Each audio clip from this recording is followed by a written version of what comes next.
Pyloric stenosis को, ठीक है। पाइलोरिक स्टेनोसिस में क्या होती है कि वो जो जंक्शन होती है स्टमक और डिविजन के दरमियान, वो नैरो हो जाती है, ठीक है। तो उसमें जो वोमिटिंग होती है वो नॉन बाइलस होती है, ठीक है। ठीक है। बाइलस और नॉन बाइलस यानी हमने पढ़ा था पहले रिपोर्ट के वो सीबीडी कहाँ पे जाती है, सेकंड पार्ट ऑफ ड्यूडेनम में, ठीक है।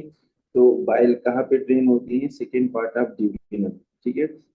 अब अगर ड्यूडेनम से पहले स्टेनोसिस हुई है तो जब वोमिटिंग होगी उसमें उसमें कोई आपको बाइल नहीं मिलेगा, ठीक है। अगर सेकेंड ड्यूडेनम की बात कोई ऑब्स्ट्रक्शन हुई है, कोई स्टेनोसिस हुई है, तो उसके बाद अगर वोमिटिंग होगी तो उसमें बाइल आएगी, तो उसको हम बाइलस वोमिटिंग बोलते हैं। यहाँ पे बाइलस वोमिटिंग है, इसका मतलब क्या है कि ड्यूडेनम की बात कहीं ऑब्स्ट्रक्शन हुई है, तो सर्जिकल रेफर क्यों करेंगे, क्योंकि ऑब्स्ट्रक्शन हुई है। तो कोलोन की स्मॉल इंटेस्टाइन की ऑब्स्ट्रक्शन हुई है, तो हमें सर्जन को रेफर करना है ताकि सर्जन वो डील कर सके, ठीक है। अच्छा, नेक्स्ट क्या है, pyloric stenosis, what occurs the diagnosis. Pyloric stenosis में क्या होता है, failure to thrive. Pyloric stenosis what is electrolyte incompatibility. Pyloric stenosis में वोमिटिंग होएगी, वोमिटिंग का मैंने आपको बताया था कि अल्कलोसिस होगी। D for diarrhoea, D for acidosis, और वोमिटिंग में अल्कलोसिस होगी। कौन से अल्कलोसिस, हाइपोकुलेमिक हाइपोकिलेमिक अल्कलोसिस, क्योंकि स्टमक में हमारे साथ एचसीएल होती है, जब वो साथ वोमिटिंग होगी आपके साथ हाइपोकुलेमिया आ सकती है। Baby with projectile vomiting and urge to drink, feeling hungry, ठीक है। प्रोजेक्टाइल वोमिटिंग आ जाए या ओलेव मास अल्ट्रासाउंड आ जाए, पाइलोसोमेटिंग आ जाए, ये सारी चीजें पाइलोरिक स्टेनोसिस की है, ठीक है। Child with repetitive vomiting in lab shows hypokalaemic metabolic alkalosis, ये फिर वही पाइलोरिक स्टेनोसिस का केस है। नीचे फिर पाइलोरिक स्टेनोसिस है, नीचे है baby 2 years came with apnea, vomiting, dehydration, lethargic, not gaining weight, what is the problem। 2 साल का बच्चा है, जीआरडी सिम्टम्स है, गेस्ट्रोएसोफेजियल रिफ्लक्स डिजीज और साथ एपनिया है। क्यों, क्योंकि जब पेशेंट को जर्स की सिम्टम हो रही हो तो स्टमक की जो कंटेंट है वो एक्सपायरेट हो सकती है, लंग में जा सकती है। जब लंग में जाएगी वहां पे आपके साथ रिस्पायरेटरी साइन सिम्टम्स आ सकती है, ठीक है। तो ये किस चीज केस क्या है, रिलैक्स लोअर एसोफेजियल स्फिंक्टर, ठीक है। तो जर्ट की सिम्टम होगी, जर्ट की सिम्टम की वजह से वोमिटिंग होगी, आपको एस्पिरेशन मिल सकती है, रिस्पायरेटरी की साइन सिम्टम मिल सकती है, ठीक है। और यहाँ पे क्या है answer, relax lower oesophageal sphincter. अच्छा, नेक्स्ट क्या है, scenario of pyloric stenosis, best diagnostic test, ultrasound, child with metronidazole and omeprazole for eradication of H. pylori, drug you want to aid। Triple therapy हमने पढ़ा कल भी के, इसमें 3 drugs होते हैं, ठीक है। एपीआई, क्लेथ्रोमाइसिन और मेट्रोनिडाजोल, या ये देखिए, ये ट्रिपल थेरेपी है। First line API, clarithromycin plus amoxicillin और मेट्रोनिडाजोल। अगर बिस्मुथ साथ ऐड करेंगे तो क्वाड्रुपल थेरेपी बन जाएगी, ठीक है। और कंफर्मेशन वेरिफिकेशन यानी किस तरह मालूम करेंगे कि मेडिसिन काम कर रही है नहीं कर रही, पीएच पेलोरी की नहीं, तो हम उसके टेस्ट करते हैं urea breath test after 4 weeks, ठीक है। और इसके अलावा फीकल एंटीजन टेस्ट कर सकते हैं और अपर एंडोस्कोपी आफ्टर 4 वीक्स कर सकते हैं। The ability of diagnosed necrotizing enterocolitis। Necrotizing enterocolitis देखिए नाम से ही पता चलता है,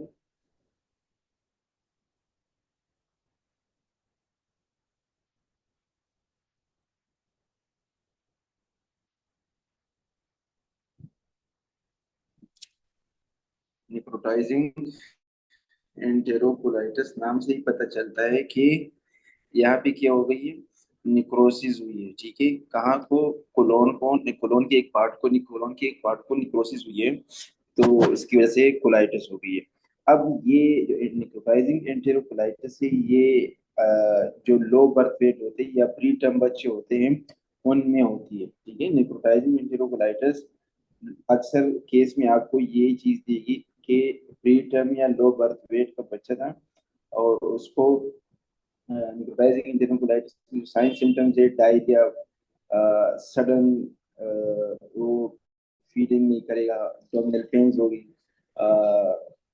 जो गिस्ट्रो इंटेस्टाइनल जीआईटी की जो सिम्टम्स होती है वो सारी आपको मिल सकती है। ठीक है, और एक्सरे पे या एक्सरे पे आपको एक चीज देगी, इंटेस्टेनस इंटेस्टेनस इंटेस्टेनस निमाटोसिस, इस तरह कुछ नाम है, वो आपको देगी।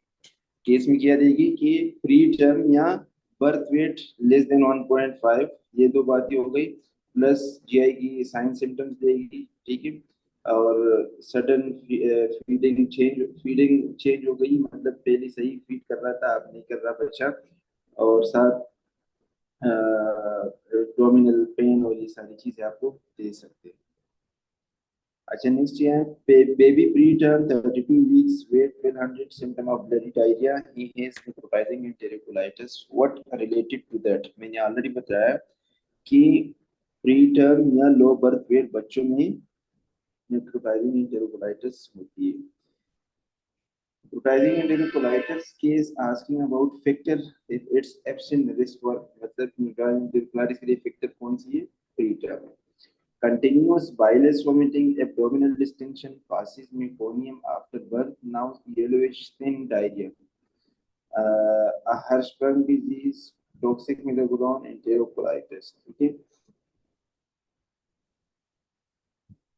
लो बर्थ वेट, यहाँ पे कोई खास चीज तो इन्होंने एंटेरोकोलाइटिस की नहीं दी, लेकिन फिर भी ये इनकम्प्लीट स्टे में continuous bilious vomiting, abdominal distension, passes meconium after birth, now yellowish thin diarrhoea. ठीक है, अच्छा, necrotizing enterocolitis is a medical condition where a portion of the bowel dies, यानी इस्कीमिया हो जाती है, निक्रोसिस हो जाती है एक पोर्शन कोलान की। It typically occurs in newborns that are either premature or otherwise well, लेकिन मोस्टली premature या preterm और लो बर्थ वेट वाले बच्चों में होती है। ओवरडोज पे आते हैं।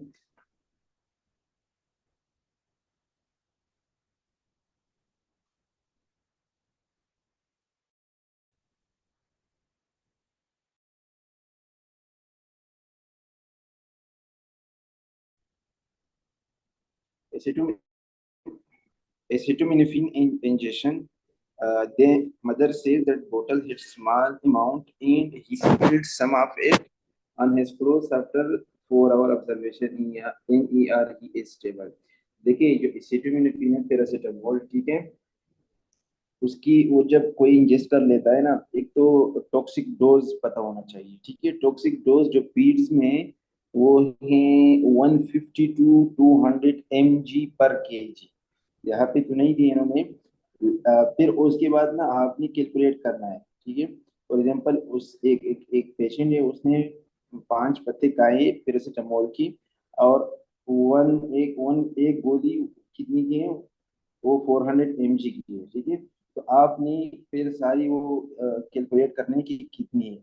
अगर 150 को जितनी उसकी वेट है उससे मल्टीप्लाई करते हैं, फॉर एग्जाम्पल 150 15 kg बच्चा है, उससे 15 से मल्टीप्लाई करते हैं, उससे जो आता है, ठीक है, फॉर एग्जाम्पल 2500 2000, तो अगर 2000 से ज्यादा इंजेस्ट की हो तो ये हमारे साथ क्या है, टॉक्सिक डोज है। ठीक है, अब फिर हम देखते हैं अगर 4 घंटों से पहले आता है, ठीक है पेशेंट, तो उस कंडीशन में हम एक्टिवेटेड चारकोल यूज कर सकते हैं। ठीक है, या अगर 4 घंटों के बाद आता है और पेशेंट एसिम्टोमेटिक है, जस्ट हम फॉलो अप ऑब्जर्वेशन में रखेंगे। ठीक है, अगर 4 घंटों के बाद आता है तो फिर उस पेशेंट में हम क्या कर सकते हैं, एंटीडोट देंगे, एनिसिटाइल सिस्टीन।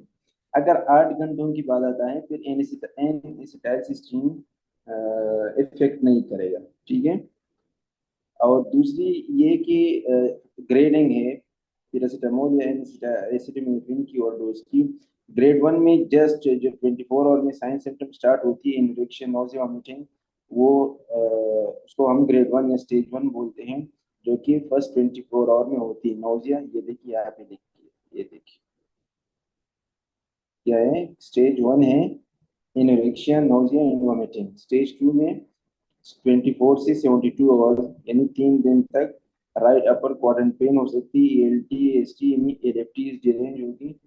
और स्टेज 3 में 72 आवर्स के बाद यानी 3 से 4 दिनों में जो ईएलटी और ईएसटी है वो पीक लेवल तक पहुंच जाएगी और रीनल फेलियर भी हो सकती है। स्टेज 5 में आफ्टर 5 डेज या तो वापिस रिवर्स हो जाएगी जो साइन सिम्टम जो लेफ्टी डिरेंज हो चुकी थी, या डेथ हो जाएगी, ठीक है, या आर्गन फेल हो जाएगी, ठीक है।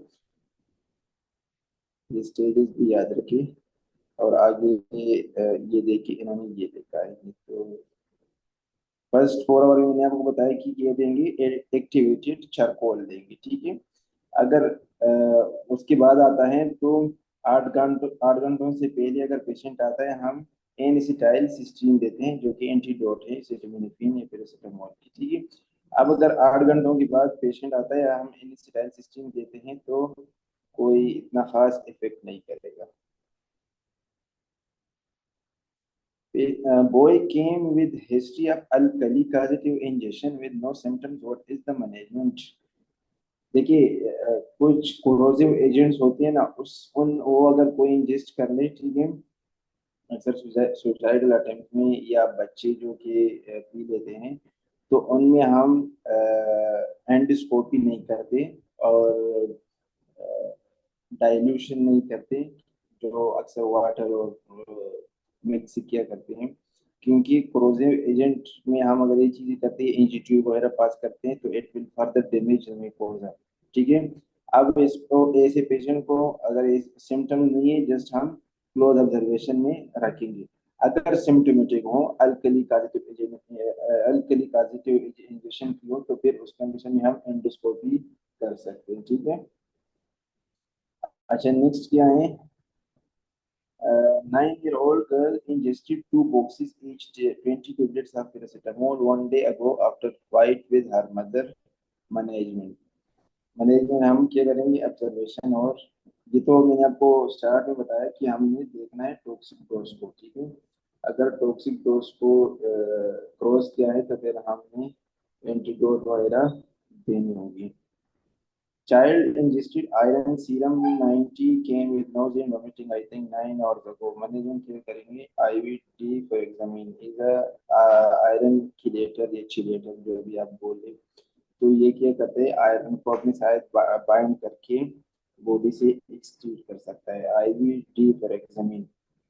Paracetamol poisoning with symptoms and acetylcysteine, ठीक है। Child not talking Arabic before operation. He seems very anxious. How should you act as an intern? Auscultate his chest, then let him auscultate yours. Don't give antidote cause it will have no effect by now. ये question कुछ complete नहीं है। अच्छा, ये sorry, ऊपर दूसरा question है कि एक पेशेंट है, बच्चा है, ठीक है, और उसको अरबी नहीं आती, और वो एंशियस है सर्जरी ओटी जाने से पहले। तो आपने क्या करना है? उसकी चेस्ट को स्कल्टेट करना है, यानी उसको बिजी करना है, और फिर उसको देना है कि आपकी वो स्कल्टेट करे, ताकि उसकी माइंड डाइवर्ट हो जाए, ठीक है। अच्छा, नीचे क्वेश्चन है, paracetamol overdose for a child 1 to 2 stage 1 to 2 one day ago, ये एक दिन पहले उसने पैरासीटामोल ओवरडोज ली थी। अब क्या करेंगे? अब कुछ भी नहीं कर सकते, क्योंकि जो एंटीडोट का टाइम था या चारकोल का टाइम था वो तो गुजर चुका है। अब तो वो ब्लड में मिक्सअप हो चुका होगा, तो इसलिए हम कुछ भी नहीं कर सकते हैं, क्योंकि कोई इफेक्ट नहीं करेगा। Female ingested 20 tablets of acetaminophen, then came with nausea, vomiting, and right upper quadrant pain. What to do? ठीक है, ये टाइम यहाँ पे नहीं दिया है, लेकिन नोजिया वोमिटिंग है। नोजिया वोमिटिंग हमने ऊपर पढ़ा कि फर्स्ट स्टेज में होती है विद इन 24 आवर, तो हम एनेस्थेटाइज सिस्टम देंगे। 6 year old drink a bleaching agent 30 minutes ago, how you will manage? ये मैंने आपको बताया कि ये डिपेंड करता है साइन सिम्टम पे। अगर एसिम्टोमेटिक जस्ट क्लोज ऑब्जर्वेशन में रखेंगे, अगर सिम्टोमेटिक हो तो फिर हम एंडोस्कोपी करेंगे। 8 year old presented with nausea, vomiting, diarrhea. She was dehydrated. Then they do rapid fluid correction. After that, she deteriorated and became comatose. How to replace her fluid? कोई बता सकते हैं कि ये डायग्नोसिस क्या है इस चीज की?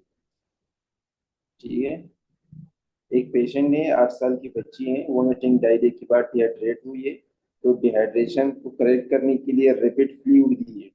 रैपिड फ्लूइड देने के बाद उसकी कंडीशन डिटेरियोरेट हो गई और कोमाटोज हो गई, तो ये है सेरेब्रल इडीमा। हमने पहले भी पढ़ा था कि अगर हम रैपिड इंफ्यूज करेंगे फ्लूइड को, that can accumulate in the brain, cerebral oedema हो सकती है, और ये सेरेब्रल इडीमा का केस है।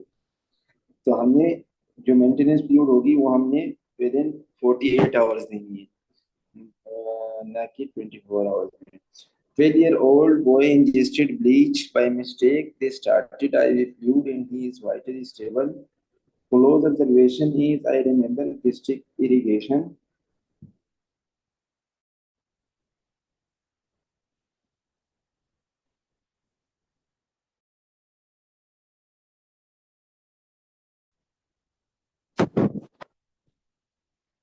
12 year old boy ingested bleach by mistake and they asked IV fluid and he is vitally stable. Close observation is, I remember, gastric irrigation or something like this. I totally forgot, but there is a reasonable weight. मतलब ये तो कुछ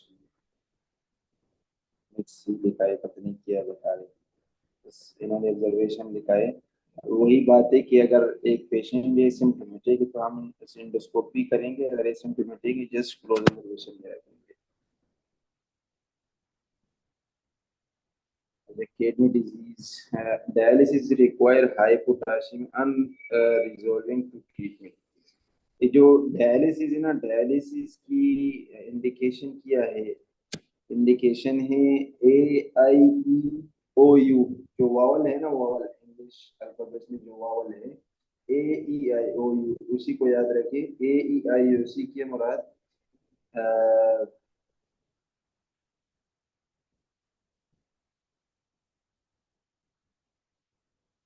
प्रतिभा।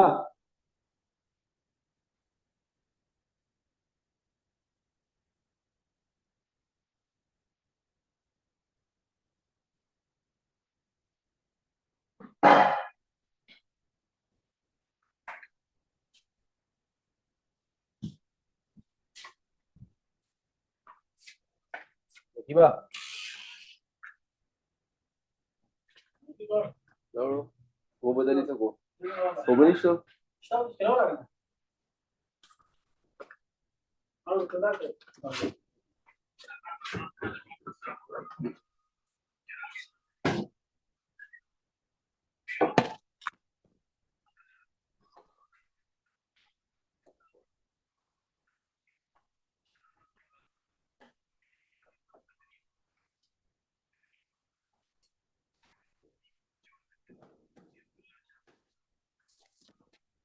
अच्छा sorry, dialysis की indication हम पढ़ रहे थे, ठीक है। डायलिसिस की इंडिकेशन को आपने किस तरह याद रखना है? इंग्लिश अल्फाबेट जो है AEIOU, AEIOC की मुराद ए से एसिडोसिस, सीवियर मेटाबॉलिक एसिडोसिस, यानी पीएच लेस देन 7.1 और रिस्पांस ना दे रही हो मेडिकल थेरेपी को, ठीक है। ई से इलेक्ट्रोलाइट इम्बैलेंस यानी हाइपरकेरीमिया। हाइपरकेरीमिया अगर हो रही हो ना, तो पहले हम तो मेडिकल ट्रीटमेंट करेंगे ना, कैल्शियम ग्लूकोनेट वगैरह देंगे। अगर उससे ट्रीट ना हो रही हो, यहाँ पे जो क्वेश्चन लिखा है ना कि हाई पोटाशियम अनरिजॉल्विंग टू ट्रीटमेंट, ठीक है। अब कैल्शियम ग्लूकोनेट तो दिया है लेकिन उससे ठीक नहीं हो रहा, तो फिर ये क्या है कि इंडिकेशन है डायलिसिस की। तीसरा क्या है? इंटॉक्सिकेशन। इंटॉक्सिकेशन में कुछ ड्रग्स होते हैं जो कि ओवरडोज हो जाते हैं, लिथियम, इथानॉल, मिथानॉल वगैरह, तो उनमें भी डायलिसिस की जरूरत पड़ती है। ठीक है। दो तीन नंबर पर है ओवरलोड। ओ से ओवरलोड। ओवरलोड का मतलब कि जब फ्लूइड ओवरलोड हो जाए और वो रिस्पॉन्स ना दे रहे हो तो डायरेटिक्स को, ठीक है, as a result pulmonary oedema हो। ठीक है। जब फ्लूइड ओवरलोड हो बॉडी में तो पल्मोनरी एडिमा भी हो सकती है, और ब्लू डायरेटिक्स को यानी fusimide को रिस्पॉन्स ना दे रही हो, in that condition you can go for dialysis with. Next है यूरेनिया, यूसे यूरेनिया। यूरेनिया की जो साइंस सेंटर है तो सबको पता है, यूरेनिया इंसेफेलोपैथी जो अल्टरमेंटल स्टेटस होती है और फिर ग्रेडिएंटस वगैरह, ये सारी चीजें नोजिया और मीटिंग ये यूरेनिया की साइंस सेंटर है। ठीक है। बस दिस इज की जो इंडिकेशन है वो याद रखिए, AEIOU से। नेक्स्ट क्या है, 25-year-old male, his sister, his adult polycystic kidney disease, asking about screening for एक एक अडल्ट को, मेल को पॉलीसिस्टिक किडनी डिजीज है, उसकी सिस्टर को स्क्रीनिंग करनी है तो अल्ट्रासाउंड एब्डोमेन से करेंगे। ठीक है। Dark urine proteinuria plus hypertension, treatment is diuretics furosemide. ठीक है। ये क्या है, ये केस तो कंप्लीट नहीं है लेकिन नेफ्रोटिक सिंड्रोम का लग रहा है। नेफ्रोटिक सिंड्रोम में चार चीजें होती है। ठीक है। प्रोटीनूरिया, हाइपो एल्बुमिनिया, हाइपरलिपिडीमिया, और चौथी कौन सी है, तो हम क्या देंगे नेफ्रोटिक सिंड्रोम में, डायबिटिक्स देंगे। ठीक है। इडीमा चौथी नंबर चीज है, इडीमा। नेक्स्ट क्या है, child I think 4 year old with fever 39, dark urine irritability and examination tender abdomen with no organomegaly, in which investigation WBC 16,000, urine analysis show proteinuria +2 and erythrocyte 18, what will you give. देखिए ये case है pyelonephritis का। Fever आ गया, देखिए fever, ठीक है, dark urine, UTI leading to pyelonephritis, ठीक है, और प्रोटीन यूरिया भी आ गई, सही है। डब्ल्यूबीसी लेवल भी आपके पास ज्यादा है, 16,000 है, तो हमने एंटीबायोटिक को देना है। ठीक है। Young with fever and dark urine, his history of constipation, urine embolysis, has high leukocyte, high erythrocyte, high protein। ये और ऊपर सेम चीजें है, ऊपर ट्रीटमेंट है और नीचे जो है डायग्नोसिस पूछी है। It's a pyelonephritis.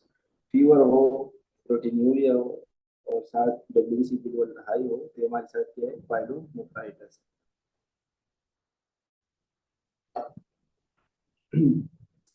Pediatric patient known as a, sorry, brain of dark urine in fever, BP, ये फिर वही पायलोनेफ्राइटिस का है। बस ये चीज याद रखिए, पायलोनेफ्राइटिस में कि टेंडर एब्डोमेन होगी, फीवर होगी, डार्क यूरिन होगी, डब्ल्यूबीसी की लेवल ज्यादा होगी।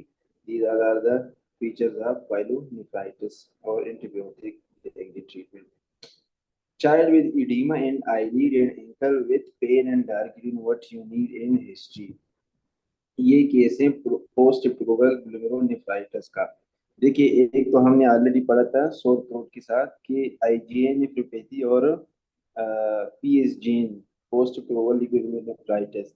एक पेशेंट है उसको सोर थ्रोट भी है, विद इन 1 to 3 days उसको रीनल साइन सिम्टम स्टार्ट हो गई, प्रोटीनूरिया आ गई, तो हमारे साथ वो की हो सकती है पोस्ट प्रोबल पीएसजीएन, पोस्ट प्रोबल ग्लोमेरुलोनेफ्राइटिस।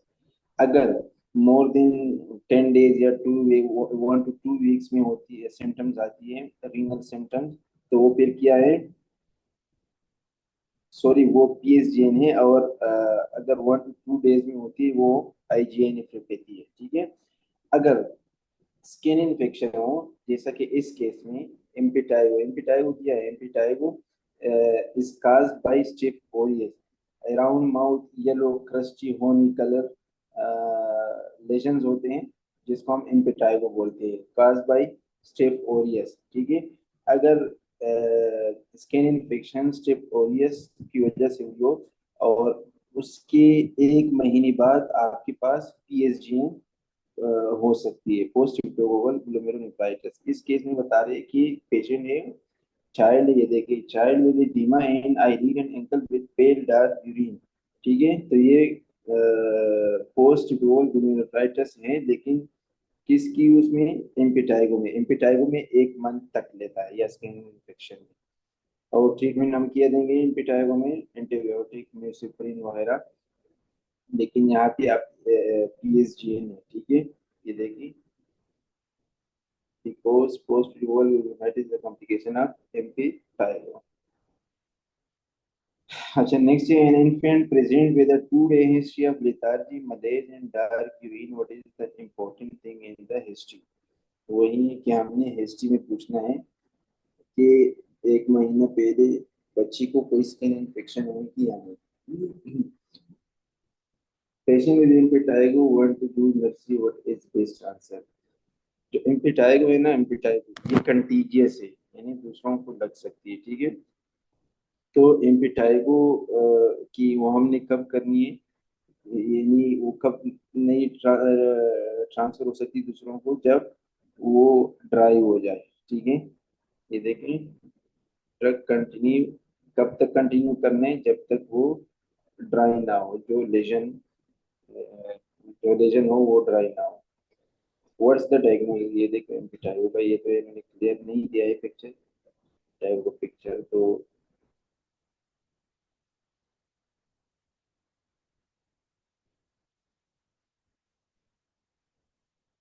अच्छा, नेक्स्ट क्या है, child develop generalise oedema with fever in dark urine are lives normal except low calcium and low albumin. देखिए मैंने आपको बताया ना कि नेफ्रोटिक सिंड्रोम में क्या होती है, hypoalbuminaemia, hyperlipidaemia, proteinuria and oedema, ये 4 चीजें होती है। ठीक है, अब जो बच्चों में नेफ्रोटिक सिंड्रोम की काज है, मोस्ट कॉमन काज क्या है, मिनिमल चेंज डिजीज। और बड़ों में क्या है, फोकल सेगमेंटल ग्लोमेरुलोनेफ्राइटिस। अब ये यहाँ पे क्या है, बच्चा है develop generalise oedema with fever and dark urine, low calcium and low albumin, albumin भी लो गया है, जनरलाइज एडिमा भी आ गई, तो ये है नेफ्रोटिक सिंड्रोम केस। और नेफ्रोटिक सिंड्रोम का बच्चों में मोस्ट कॉमन काज क्या है, minimal change disease. Most common type of nephrotic syndrome in children is minimal change disease. Most common in adult is focal segmental diarrhea.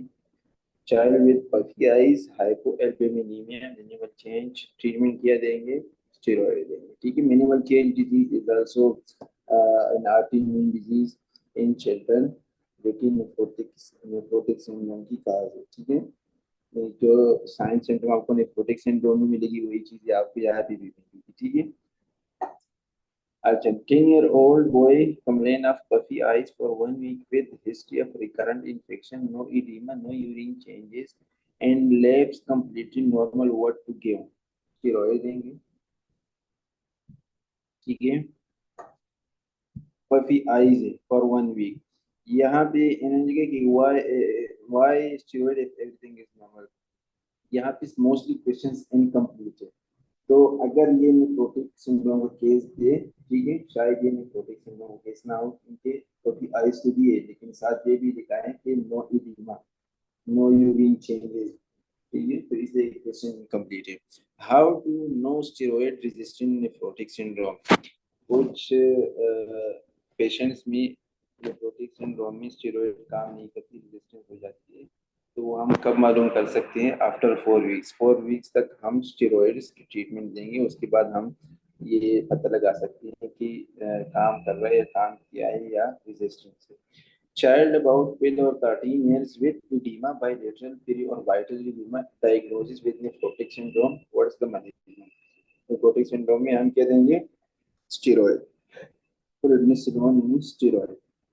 Patient child with nephrotic syndrome contraindication, nephrotic syndrome में हम इनसिड भी use नहीं कर सकते। ठीक है, और इनसिड नीचे प्यूरिफिकेशन है, एस्पिरिन वगैरह ये नहीं दे सकते। चाइल्ड, अच्छा यहाँ पे आ जाए, ये देखिए familial Mediterranean fever which drug to avoid. Mediterranean fever भी हमारे साथ एक ऑटो इम्यून डिजीज है। ठीक है, इसमें ये सारी चीजें आती हैं। उसमें इसमें जो क्वेश्चन आता है कि कौन सा ड्रग हम नहीं देंगे और कौन सा देंगे, इसमें हम देते हैं कोल्चिसिन। कोल्चिसिन ट्रीटमेंट, और कोल्चिसिन ना हो तो हम फिर कौन सा देते हैं, इंसेड वगैरह। ठीक है।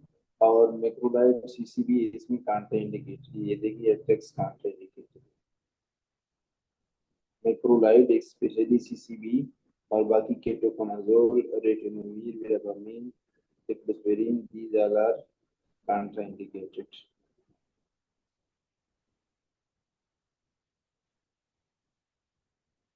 Next, child came with lethargic fever, abdominal pain. His family say that they have history of Mediterranean disease. एक जो मेडिटेरियन फीवर है, मेडिटेरियन डिजीज है ना, ये असल में एक जेनेटिक डिजीज है, जिसमें MEF1 इस तरह कुछ जीन है, उसमें म्यूटेशन होती है। MIF-C है या MIF1 है, MEF इस तरह कुछ नाम है। और उसमें क्या होती है कि ये जो साइन सिम्टम्स है, फीवर, एब्डोमिनल पेन, लेथार्जिक, और ये सारी चीजें आपको मिल सकती है। ठीक है। और जो क्वेश्चंस पूछते हैं DHA वाले, वो यही है कि कौन सा ड्रग देंगे और कौन सी कॉन्ट्राइंडिकेटेड है। कोल्चिसिन देंगे और मेथोलाइट वेरापामिन देखिए इन्होंने नीचे लिखा है, वो कॉन्ट्राइंडिकेटेड है। ठीक है। Pediatric nephrotic syndrome is edema, face and proteinuria without hematuria. Nephrotic syndrome is steroids. Question about steroid resistant nephrotic syndrome already बताया कि 4 हफ्ते में पता चल सकती है।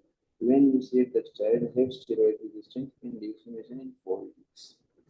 A case of pediatric nephrotic syndrome with edema and proteinuria without hematuria, what will you give? ठीक है, नेफ्रोटिक सिंड्रोम है तो स्टेरॉइड देंगे।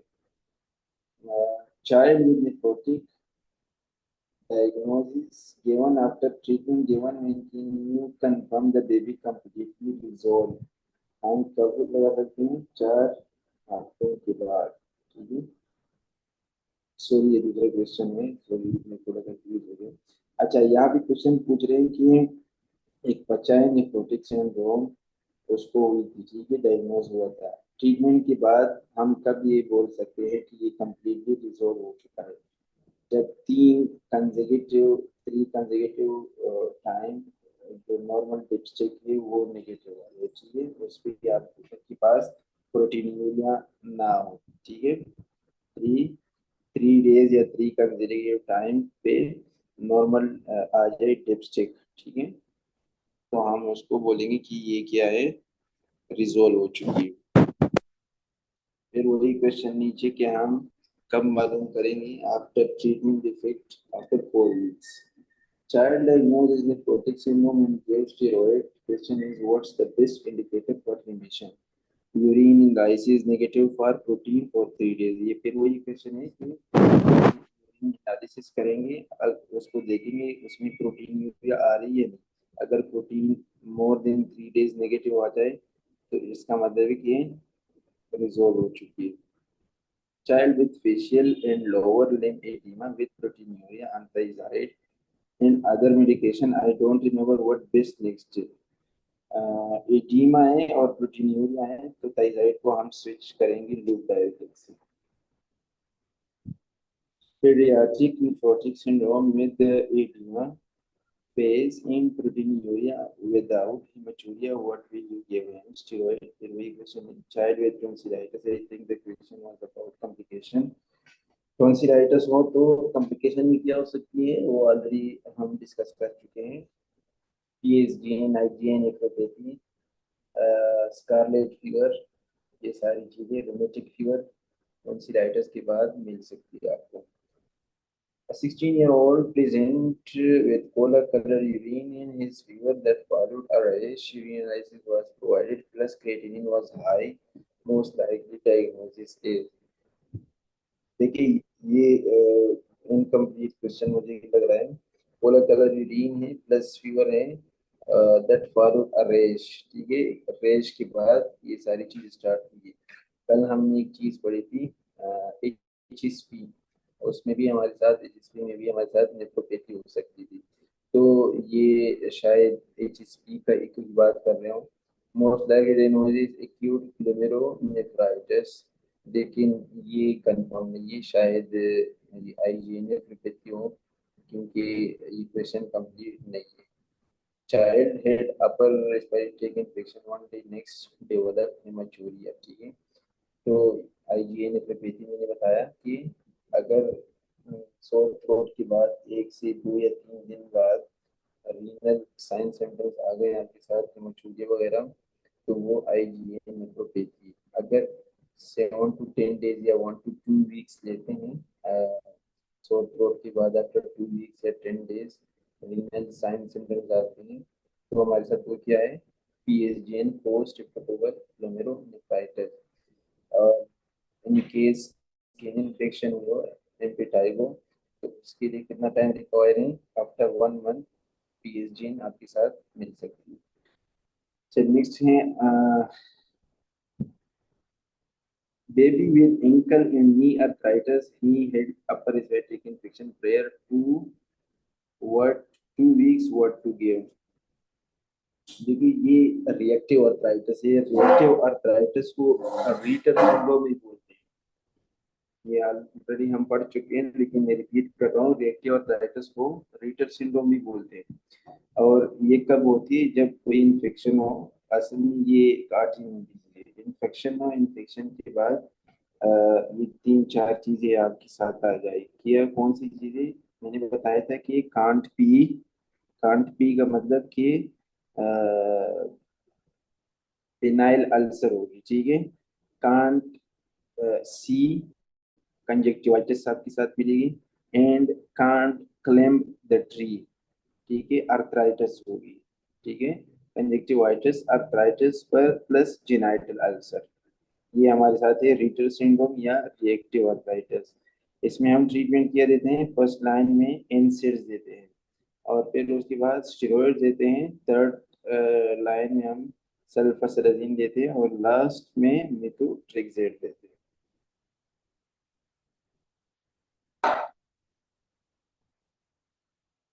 तो ये लिखा है मैंने यहाँ पे, देखें, ये देखिए रीटर सिंड्रोम, रिएक्टिव अर्थराइटिस जिसको बोलते हैं ऑटोइम्यून डिजीज है occurring after an infection। कौन कौन सी चीजें हैं ये देखिए यहाँ पे, can't see, can't be, and can't claim but री, यानी आई सिम्टम, कंजक्टिवाइटिस, यूरिथ्राइटिस और आर्थराइटिस, ये आपके साथ मिलेगी। और इन्फेक्शन अगर हुई हो उसको हम एंटीबायोटिक से ट्रीट करेंगे। बाकी इन्फ्लेमेशन और आर्थराइटिस वगैरह की जगह हम इंसेड यूज करेंगे। अगर इंसेड ना हो ऑप्शन में स्टेरॉइड यूज कर सकते हैं, स्टेरॉइड ना हो तो फिर सल्फासालाजिन, और लास्ट में हम मेथोट्रेक्सेट यूज कर सकते हैं। बेरावड़ा ऊपर से सीधा, तो उसके बेरावड़ा। अच्छा नेक्स्ट क्या है, paediatric complain of arthralgia shortness of breath, rash in lower extremity, fever, past history of dental procedure, before 2 months in sore throat, before 2 weeks on lab in the proteinuria and hematuria, on examination murmur, what diagnosis। देखिए ये तो आप सबने सुना होगा कि fever plus murmur is infective endocarditis until proven otherwise, ठीक है। यहाँ पे किया है मर्मर आ गई, ठीक है। और ये बाकी डेंटल प्रोसीजर का भी हिस्ट्री दी है, और साथ फीवर भी है, तो ये हमारे साथ क्या है, ये हमारे साथ है इन्फेक्टिव एंडोकार्डाइटिस। भी साथ याद रखिए स्प्लेंटर हेमरेज और जो पोस्ट मॉड्यूल है, ये सारी चीजें विट्रोकार्डाइटिस में आपको मिल सकती है।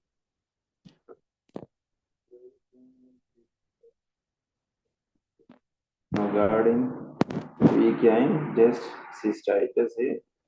सुप्राप्यूबिक पेन हो और फीवर हो और रिबॉर्डिंग गार्डिंग ना हो, तो ये हमारे साथ सिस्टाइटिस है, ठीक है। इन्फ्लेमेशन या infection of the urinary antibiotic देके पास कर देंगे, discharge with oral antibiotic। Child has abnormal movement in hematuria, had skin infection weeks ago.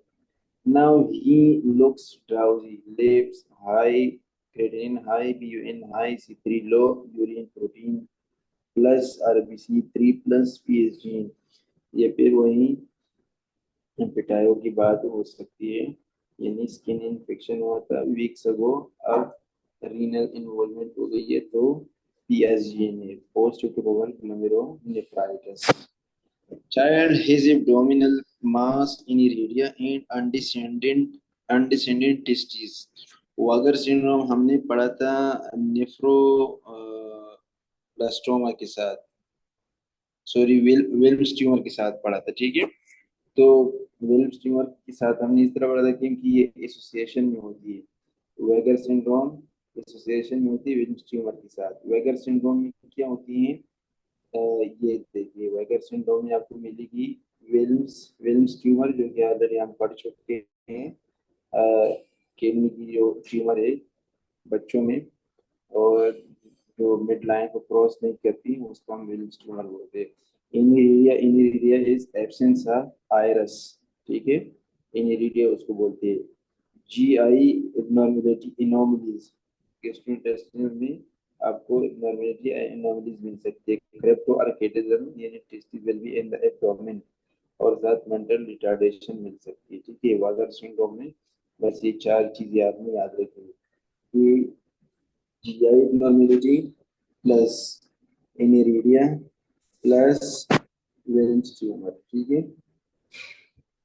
The next thing, upper respiratory infection after 3 days develop hematuria, 3 दिनों के बाद haematuria develop की तो ये IgA nephropathy है।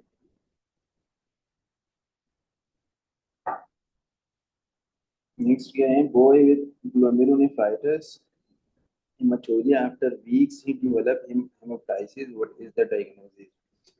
Hematuria plus hemoptysis is good pasture syndrome। Goodpasture syndrome क्या है, Goodpasture syndrome में एंटीबॉडी बन जाती है ग्लोमेरुलर बेसमेंट मेम्ब्रेन के खिलाफ, anti-GBM एंटीबॉडी, ठीक है। तो किडनी को इन्वॉल्व करेंगे, ठीक है, और साथ लंग्स भी इन्वॉल्व कर सकती हैं। तो गुड पास्चर सिंड्रोम में आपको ये दो हाल मार्क मिलेगी, proteinuria plus haemoptysis. Child with glomerulonephritis then develop haemoptysis, पहले ग्लोमेरुलोनेफ्राइटिस फिर उसको हेमोप्टाइसिस यानी गुड पास्चर सिंड्रोम है, ठीक है। और दूसरी डिजीज है जिसको हम वेजिनल ग्रेनुलोमेटोसिस बोलते हैं, वेजिनल ग्रेनुलोमेटोसिस, कोलिंजाइटिस। उसमें इन्वॉल्वमेंट होती है ENT की यानी chronic sinusitis, saddle nose deformity होती है, और लो रेस्पिरेटरी इन्फेक्शन, साथ हेमोप्टाइसिस आपको मिलेगी। और देखिए इसमें और गोडपास्टर सिंड्रोम में जो डिफरेंशिएटिंग पॉइंट है ना वो यही है कि दोनों में हेमाचूरिया प्लस हेमोप्टाइसिस मिलेगी, और वेजिनल ग्लोमेटोसिस में आपको राइनाइटिस साइटिस वगैरह मिल सकती है। नोट दी तबीयत हासिल में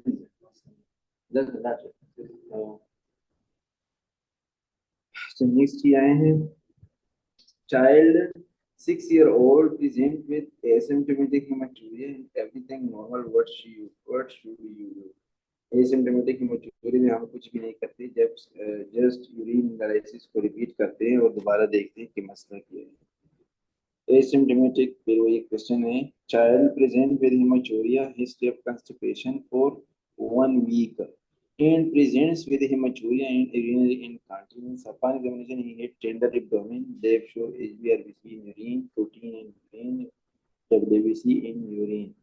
तो ये हमारे साथ क्या है, देखिए जो इन्फेक्शन होगा ना पाइलोनेफ्राइटिस या UTI की, उसमें आपको ना 2-3 चीजें देंगे, फीवर देंगे, हेमाचूरिया देंगे, और साथ आपको कंस्टिपेशन भी दे सकते हैं, और टेंडर एब्डोमेन ये भी आपको दे सकते, एग्जामिनेशन भी आपको मिलेगी। ये हमारे साथ क्या है, इन्फेक्शन है, ना कि PSG।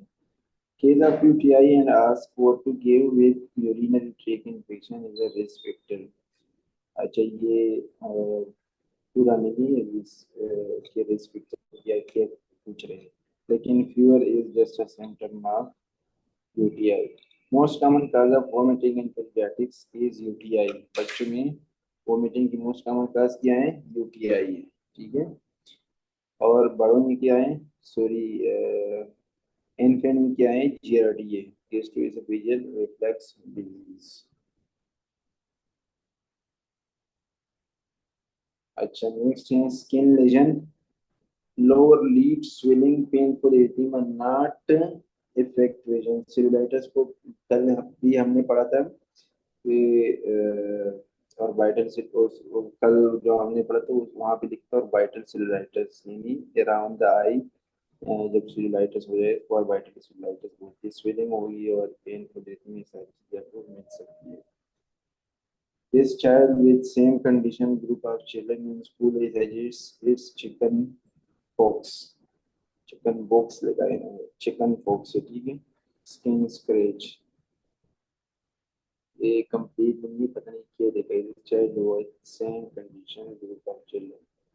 नीचे आ जाए, पीडिया present with case of impetigo, ask when can return to day care.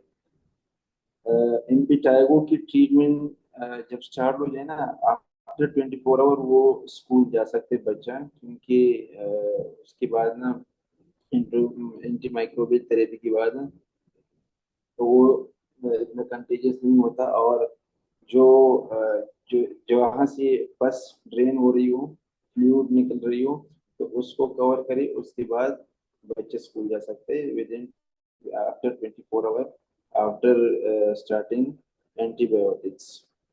यहाँ पे ऑप्शन नहीं दिया, ठीक है, यहाँ पे देखिए, यहाँ पे नहीं दिया है। Children can return to school 24 hours after beginning an effective antimicrobial therapy, ठीक है।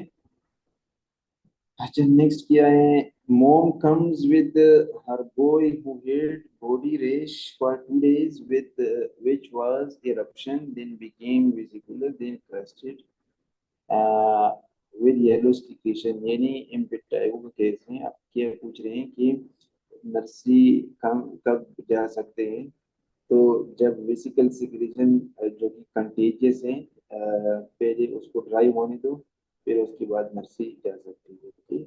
The vesicle secretions are contagious and she can let him to go nursery when they get dry, ठीक है। जब ड्राई हो जाए तो ना, फिर वो नहीं जा सकता। Boy has a kid developed itching for a month with red eye and watery discharge, no lymphadenopathy and general examination normal. I can have dermatitis, allergic dermatitis, ठीक है।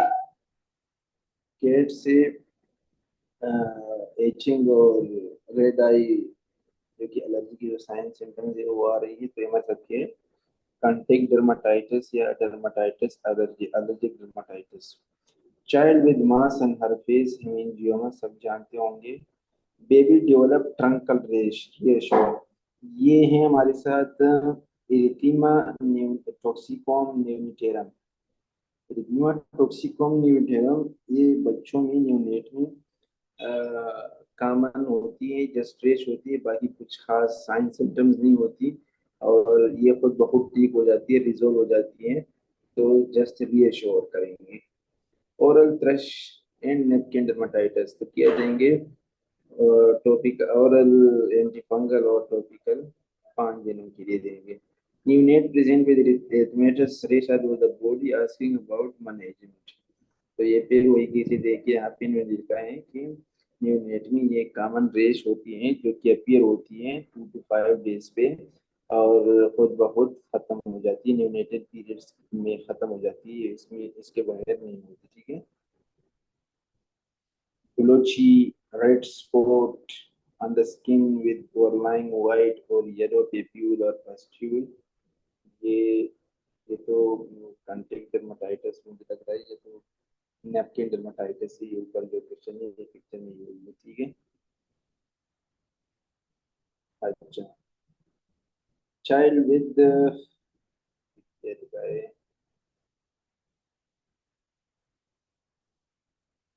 एंड डायपर रेश व्हाट टू डू, मतलब वो एक ऊपर वाला case है, तो उसमें हम एंटीफंगल और स्टेरॉइड देंगे, ठीक है।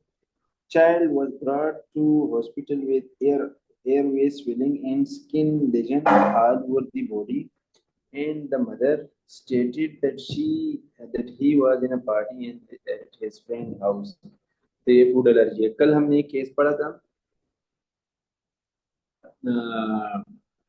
इंस्पायरेशन की, ठीक है, कि एक बच्चा था स्कूल में दोस्तों के साथ पार्टी पे गया, तो उसको sudden shortness of breath start हो गई, ठीक है।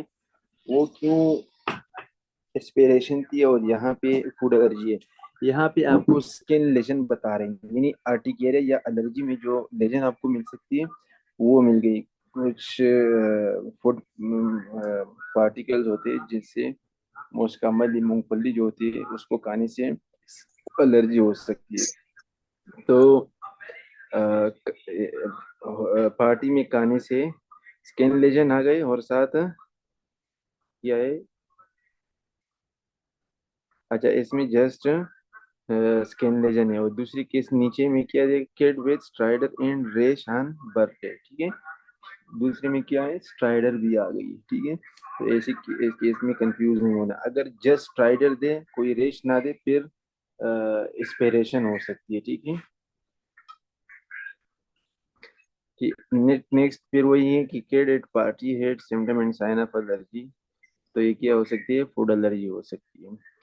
6-year-old boy went to sleep with friends home and returned with swelling around his eyes and feet. Allergy है। Child with vascular malformation of lower limb went to interfere. देखिए malformation हो या कोई भी चीज हो, जब वो पेनफुल होगा तो हमने इंटरफेयर करना होगा, क्योंकि पेन, प्रेशर, सोर, अल्सर, ये सारी चीजें इंडिकेट कर रही है rapid progression of the disease को, ठीक है। Neonate less than 1 year common area of eczema. Neonate जो कि न्यू बोर्न होते हैं उनमें जो एक्जिमा होती है वो मोस्ट कॉमनली स्काल्प और चीक्स पे होती है, ठीक है। और बड़े जो होते हैं चिल्ड्रन, स्पेसिफिकली अगर बता दें तो जो न्यूनेट होते हैं, न्यूनेट यानी टू 28 डेज, उनमें होती है स्काल पे और फेस पे फर्स्ट 6 मंथ में, और 6 to 12 मंथ्स पे होती है एक्सटेंसर सरफेस पे, और उससे आगे जो बड़े बच्चे होते हैं उनमें फ्लेक्सर एरिया पे मोस्ट कॉमनली एक्जिमा मिल सकती है, ठीक है। ये यहाँ देखिए, आप इन्होंने देखा है, ये देखिए एक्जिमा इन इन्फेंसी फर्स्ट 6 मंथ, फेस और स्काल पे, ये देखे, ठीक है। फर्स्ट 6 मंथ में फेस और स्काल पे, 6 to 12 मंथ्स में एक्सटेंसर सरफेस ऑफ एक्सट्रीमिटीज, और ओल्डर चिल्ड्रन में फ्लेक्सर एस्पेक्ट्स पे मिल सकती है, ठीक है। अच्छा नेक्स्ट है एक्जिमस काउंसलिंग रिगार्डिंग बाथिंग। तो एक्जिमा में सूप इस्तेमाल नहीं करना चाहिए, सोप जो होती है, ठीक है। Baby with eczema with a positive family history, what are the common sites involved at this stage? Raima, the use का watch out.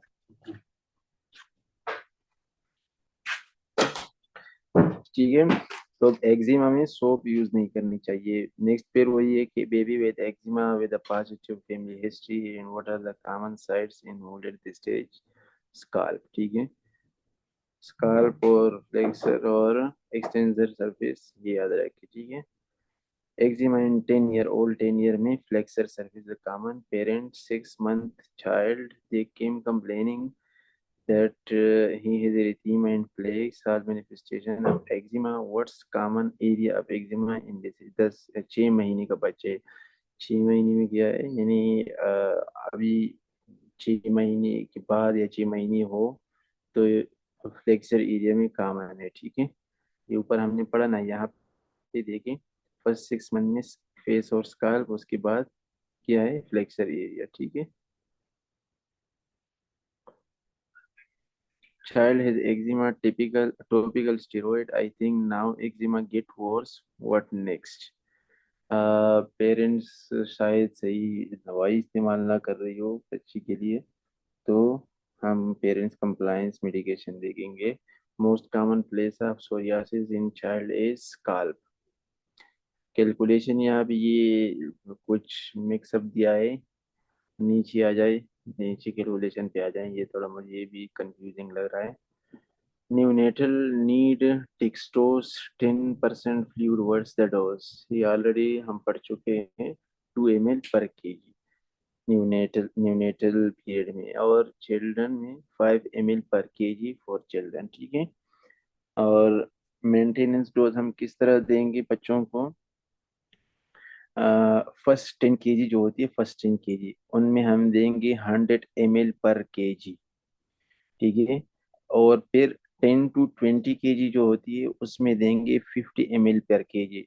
आफ्टर 20 केजी हम देंगे 20 ml पर केजी। मतलब ये है कि एक 25 साल का बच्चा है, ठीक है, 25 साल का, सॉरी 25 वेट है उसकी, ठीक है, 25 केजी वेट है, तो हम इसके लिए अब फ्लूइड कैसे कैलकुलेट करेंगे?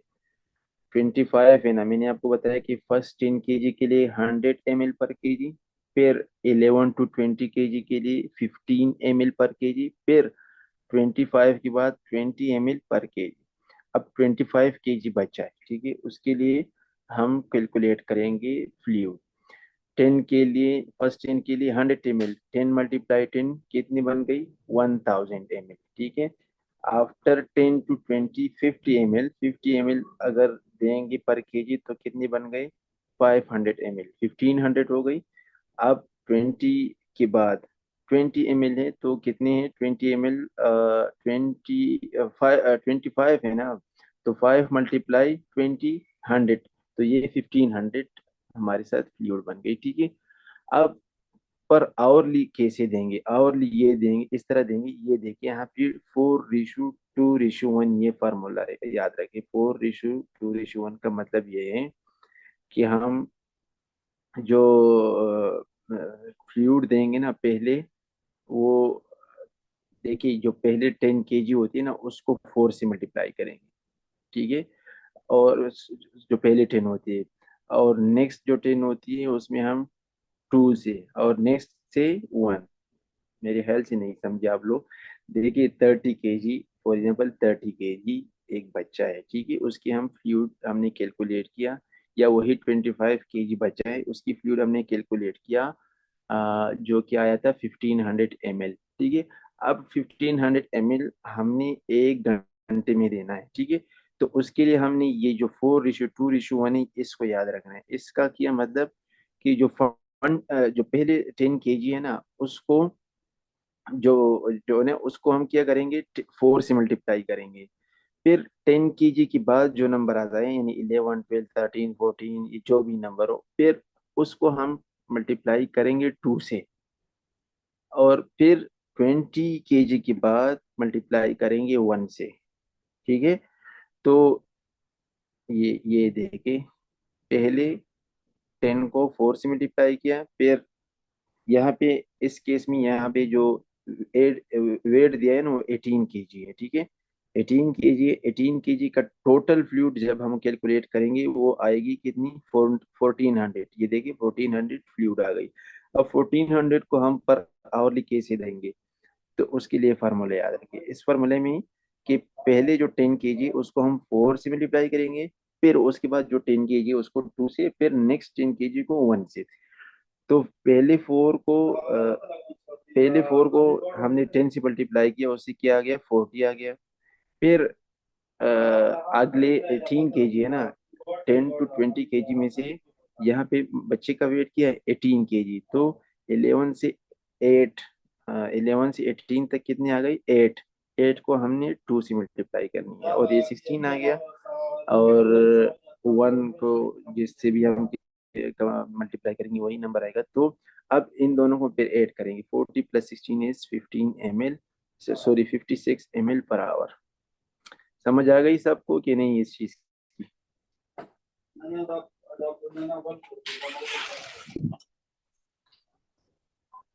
समझ आई कि नहीं? जी इसकी समझ आ गई है 4:2:1 की, लेकिन ये जो दूसरी साइड पे लिखा है इसका बता दें, 100 50 20। ये वही है ना, मैंने आपको बताया कि फर्स्ट 10 केजी में हम फर्स्ट 10 kg में हम देंगे 100 ml पर केजी, 100 ml पर केजी। ये जो 18 kg बचा है ना, इसके लिए क्या दे देंगे, ये जो 100 लेकर है ना, 100 का मतलब है कि फर्स्ट 10 के लिए 100 ml पर केजी के हिसाब से देंगे। और 11 to 20 यानी 11 से 20 kg जो जो वेट होती है उसमें हम 50 ml देंगे, और 20 के बाद 20 ml के हिसाब से देंगे।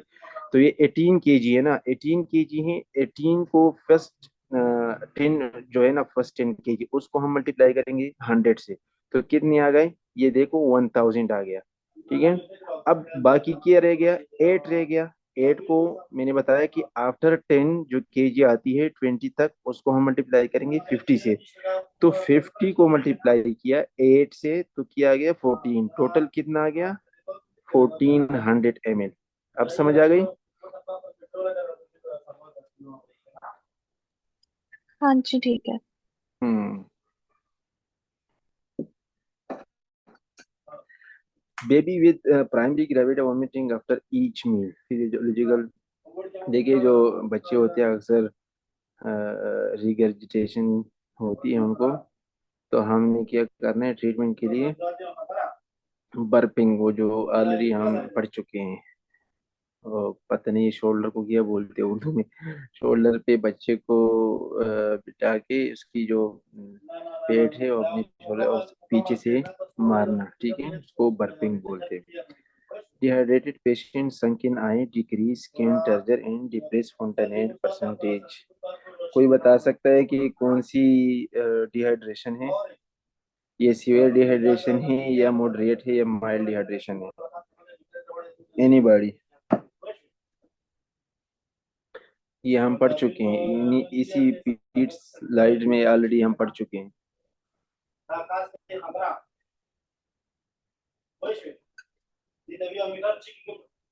देखिए हम ये पढ़ चुके थे कि माइल्ड डिहाइड्रेशन में क्या होगी, जस्ट जस्ट थर्स्ट होगी प्लस ड्राई माउथ होगी, ठीक है। अब अगर माइल्ड डिहाइड्रेशन हो उसको हमने परसेंटेज दिया था कितना, 5%। इधर चला गया, उसको हमने किया दिया कितना परसेंट दिया था, 5%। और फिर मॉडरेट की साइन सिम्टम्स हमने पढ़े थे, ये जो है ना ये मॉडरेट है, ठीक है। मॉडरेट की साइन सिम्टम्स क्या थी, depress fontanelle, decrease skin turgidity, sunk in eyes, ये क्या है मॉडरेट की साइन सिम्टम्स है। और फिर सीवर के हमने पढ़े थे, सीवर में क्या होती थी,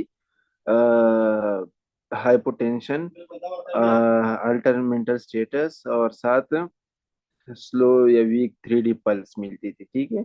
और मॉडरेट सीवियर में आपको कितनी परसेंट होती है लॉस, 15% लॉस होती है, ठीक है। कैलकुलेशन हाइट इन बॉय, ये तो ऑलरेडी हम पढ़ चुके हैं कि मदर प्लस फादर की हाइट को ऐड करेंगे और उसको डिवाइड करेंगे 2 पे। और फिर अगर लड़के को यानी बॉय की अगर हाइट हमें देखनी हो तो उसके साथ 13 ऐड करेंगे, अगर फीमेल लड़की की हाइट मालूम करनी हो तो उससे 13 माइनस करेंगे। समझ आ गई इस चीज की।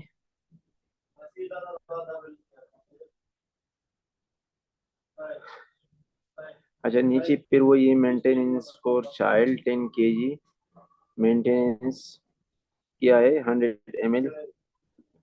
ml पर केजी के हिसाब से देंगे। और वही फार्मूला है जो ऑलरेडी हम डिस्कस कर चुके हैं, ठीक है। अच्छा नेक्स्ट क्या है, नेक्स्ट फिर वही क्वेश्चन है कि कितने टाइम में देंगे, 48 आवर्स में देंगे। नेक्स्ट आ जाए fetal bradycardia with sinusoidal what causes. मैंने आपको सीटीजी में पढ़ाया था लेकिन दिखाया नहीं था कि जब एनीमिया होगी, एनीमिया में साइनोसाइडल पैटर्न मिलेगी आपके साथ सीटीजी पे। ये देखिए ये साइनोसाइडल पैटर्न है, ठीक है। ये जो वेव बनी हुई है खूबसूरत सी वेव, ये क्या है साइनोसाइडल पैटर्न, और ये मिलती है आपको एनीमिया में, ठीक है। Fetal bradycardia with sinusoidal anaemia, फिर वही young with vaginal itching and fee vaginal bleeding, ठीक है। अच्छा विजाइनल ब्लीडिंग हो और साथ फॉल स्मेलिंग आ रही हो, ठीक है, तो ये है फॉरेन बॉडी, अगर जस्ट विजाइनल ब्लीडिंग प्लस ब्रूजिंग्स दे दे तो वो फिर सेक्सुअल एब्यूज का केस होगा, या फीकल इनकॉन्टिनेंस साथ दे तो वो क्या होगी, ये नीचे लिखा हुआ है same but with faecal incontinence is sexual abuse. I think 3 month young patient with eardrum perforation, what infection cause? Most common जो वायरल इन्फेक्शन ऑलरेडी हमने पढ़ा था इसको कि काज किया है रीनो वायरस से, ठीक है। टाइटस मीडिया का most common cause in viral is rhinovirus. नीचे फिर वही कैलकुलेशन है, नीचे आ जाए the screening for haematological disease in children who are low risk as in month.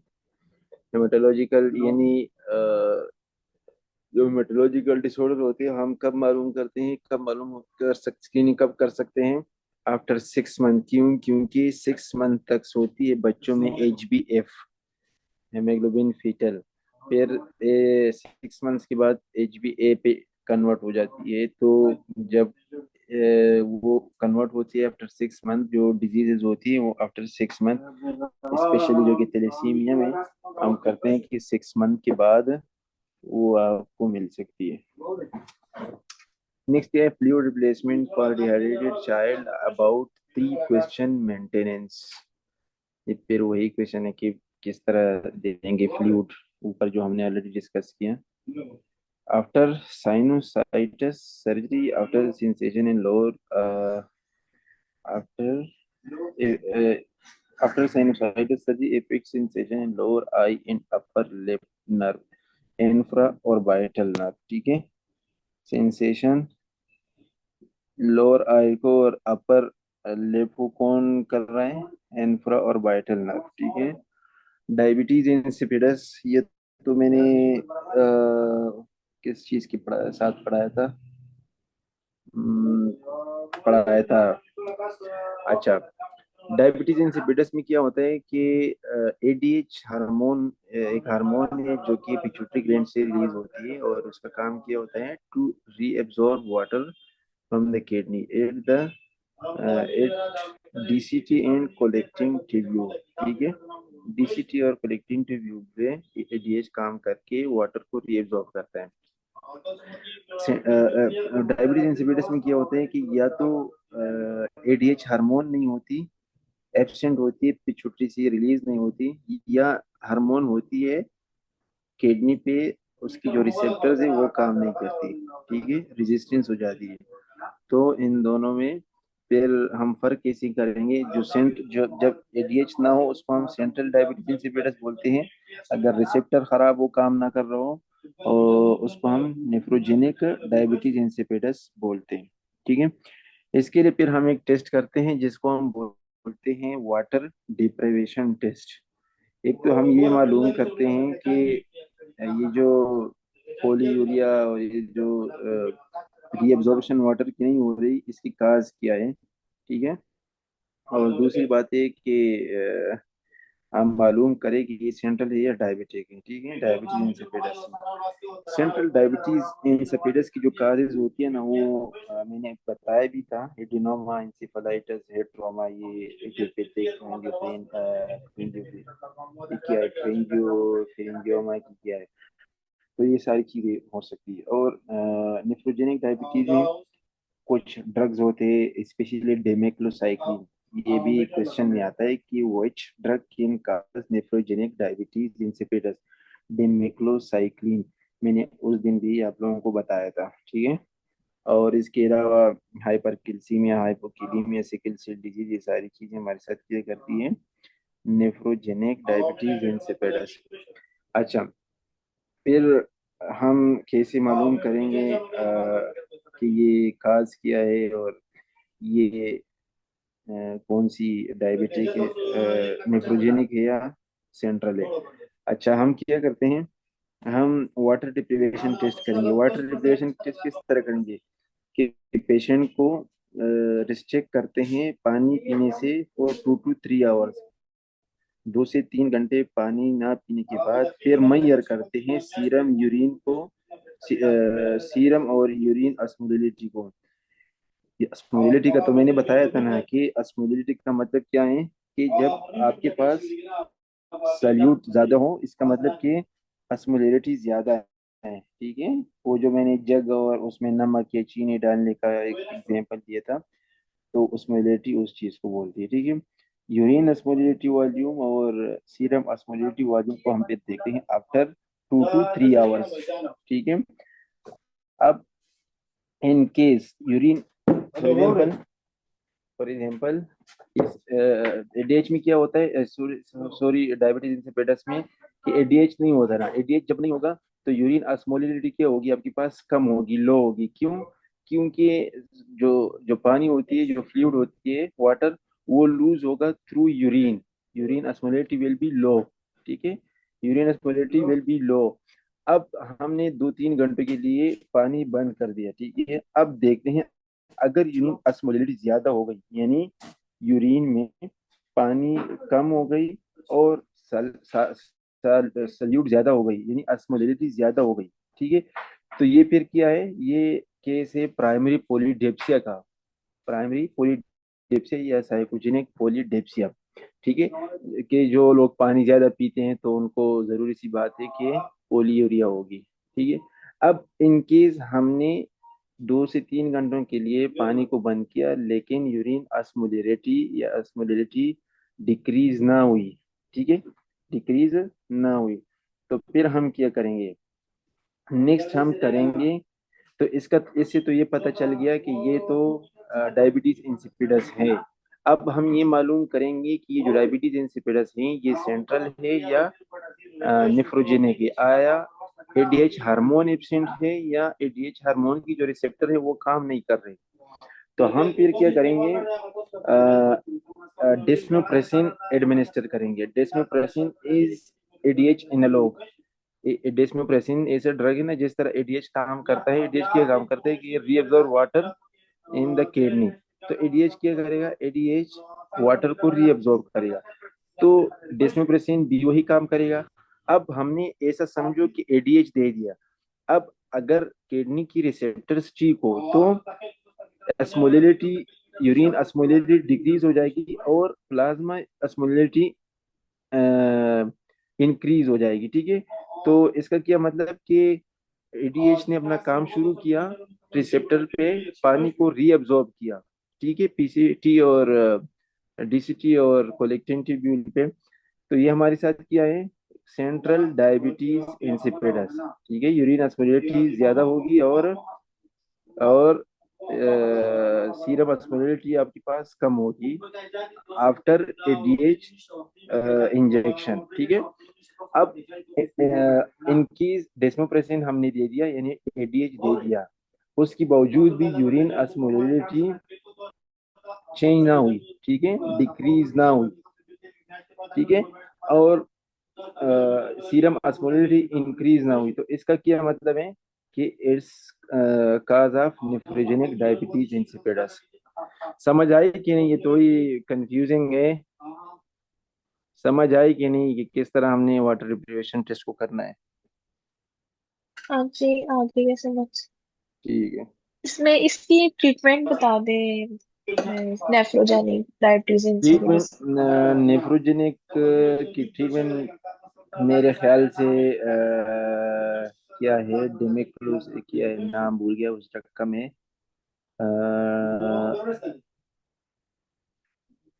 अच्छा वो नहीं, वो तो है हाइड्रो, सेंट्रल नहीं में तो नहीं, डेस्मोप्रेसन है ना। हाँ सेंट्रल को डेस्मोप्रेसिन है, नेफ्रोजेनिक का है नेफ्रोजेनिक में। हाइड्रोक्लोरोथाइजाइड डायबिटिक्स है। अब आप सोच रहे होंगे कि ऑलरेडी यूरिन ज्यादा हो रही है, फ्लूइड ऑलरेडी ज्यादा लॉस हो रही है, तो हम हाइड्रोक्लोरोथाइजाइड क्यों देंगे। हाइड्रोक्लोरोथाइजाइड क्या करता है, हाइड्रोक्लोरोथाइजाइड, ये जो एक हमारे साथ है ना डीसीटी, ये ये के पीसीटी और एक है डीसीटी। ठीक है, ये हाइड्रोक्लोरोथाइजाइड क्या करेगा, ये हाइड्रोक्लोरोथाइजाइड पीसीटी पे सोडियम को सोडियम की रिएब्जॉर्प्शन को इनहिबिट करेगा। सोडियम की रिएब्जॉर्प्शन को इनहिबिट करेगा तो वहां पे पीसीटी क्या होगा, सॉरी सोडियम की रिएब्जॉर्प्शन को इंक्रीज करेगा। जब सोडियम की एब्जॉर्प्शन इंक्रीज होगी तो सोडियम क्या करता है, सोडियम अपने साथ वाटर को रीअब्जॉर्ब करता है, तो एज अ रिजल्ट आपको, आपके पास जो आपकी यूरिन में जो वाटर लूज हो रही थी वो रीएब्जॉर्ब हो गई। तो हाइड्रोक्लोरोथाइजाइड और एक दूसरी ड्रग है एमिलोरॉइड, उसका मुझे मैकेनिज्म नहीं पता कि वो क्या कैसे करते हैं, लेकिन यह है कि जो हाइड्रोक्लोरोथाइजाइड है वो जो सोडियम है उसको पीसीटी पे रीएब्जॉर्ब करेगा, और जब वो रीएब्जॉर्ब होगा तो वो पानी को साथ अपने अपने साथ लेके आएगा। तो इसमें हम ये दे सकते हैं। अच्छा, नेक्स्ट क्या है, child head trauma. Head trauma हो गई है और डेवलप पोलियूरिया सेंट्रल डायबिटीज हैं। ये डायबिटीज वाले बस सारे क्वेश्चन छोड़ दें, ये तो सारी वही बात ही होगी जो ऑलरेडी हम डिस्कस कर चुके हैं। नीचे आ जाएं। 7 year old boy mother concern because he still wet. आप लोगों का आवाज क्लियर आ रही है, डिस्टर्बेंस तो नहीं हो रही? हेलो। शो आपके तो हो रहा पीछे है से पीछे। आवाज है, हाँ तो है। असल में मैं अपने रूम से उठ के फार्मेसी में आ गया। फार्मेसी में एसी लगी हुई है और मेरी रूम में बहुत ही खतरनाक गर्मी है। चलो बस क्या करें, वापस आ गया। उधर वो लोग शोर कर रहे हैं। अच्छा, नेक्स्ट क्वेश्चन क्या है, 7 year old boy mother concerned because he still wet his bed despite he is fully toilet trained. He is ashamed by that and asked for help. The boy, what is the best management? देखिए, जो bed wetting होती है ना, ये normal होती है up to 5 years, ठीक है। अगर उसके बाद भी बेड वेटिंग होती है तो बच्चों में कौन सा ट्रीटमेंट करनी चाहिए, पॉजिटिव रीएनफोर्समेंट। पॉजिटिव रीएनफोर्समेंट का मतलब ये है, एक तो अलार्म सेट करना चाहिए कि मिड नाइट अलार्म सेट कर ले, बच्चे को उठाए और बाथरूम लेके जाए।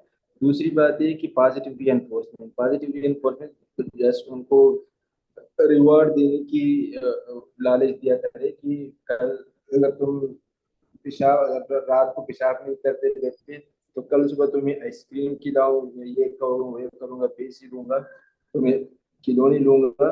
तो ये सारी चीजें क्या है, पॉजिटिव रीएनफोर्समेंट है, तो ये करेंगे फिर। नेक्स्ट है, 8 to 7 year old child with bedwetting came asking for help with his mom।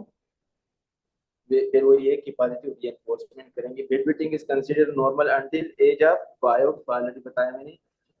Mother came with her son in concern about recurrent bedwetting. The treatment effect will be on which muscle, pelvic floor, ठीक है, Kegel exercise जो है। अच्छा, ये जो नीचे ethics की question है, ये 1 2 3 4 स्लाइड है, ये ऑलरेडी हमने ऑब्स गाइनी में पढ़े हैं, ठीक है। बाकी इसमें कोई खास बातें नहीं है, और इसको खुद रीड करें। एथिक्स की जो 3 स्लाइड्स हैं, अगर कहीं भी आपको समझ ना आ रही हो तो ग्रुप में या पर्सनली मुझे मैसेज भेज सकते हैं, तो मैं वहाँ पे फिर बता दूंगा, ठीक है। तो कल से इंशाल्लाह फिर मेडिसिन स्टार्ट करेंगे, ठीक है। आज के लिए ये काफी है, इंशाल्लाह कल सर्जरी से। स्टार्ट कर दें पहले, मेडिसिन फिर इजी है, हो जाती है। नहीं, असल में देखिए, सर्जरी है थोड़ी मुश्किल, और अब अगर अभी से आप मुश्किल चीजें पढ़ोगी ना, एट द एंड आप फिर वही चीजें भूल जाएंगे, ठीक है। तो आपने जो सर्जरी है ना वो लास्ट दिनों में इसलिए करनी है ताकि एग्जाम के लिए आपके दिमाग में वो उस एग्जाम के दौरान आपके दिमाग में हो कि आपका ये चीज नहीं पड़ी थी। अब अगर हम सर्जरी पढ़ेंगे फिर उसके बाद मेडिसिन की तरफ आएंगे तो ये फिर दोबारा भूल जाएगी। तो एग्जाम की नजदीक दिनों में आप अगर मुश्किल चीजें पढ़ोगी तो वो चीजें आपको याद होंगी और एग्जाम में आप सॉल्व कर सकते हो, ठीक है ना। All right, thank you so much ठीक, डॉक्टर, ओके, थैंक अल्लाह यू। हाफिज। अल्लाह।